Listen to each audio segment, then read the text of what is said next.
Čo potrebuješ vedieť o zubných plombách? Žiadna výplň nie je navždy.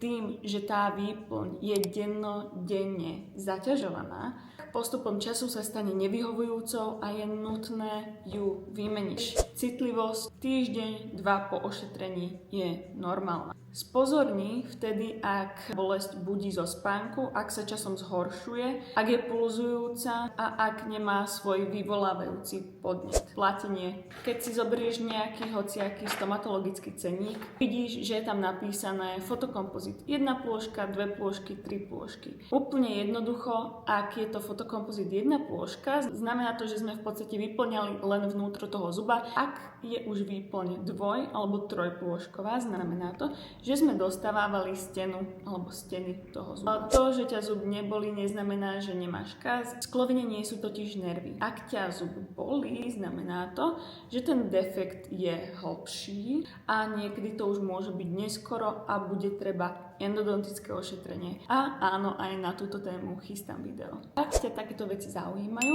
tak mi nezabudni dať follow a vidíme sa pri ďalšom videu.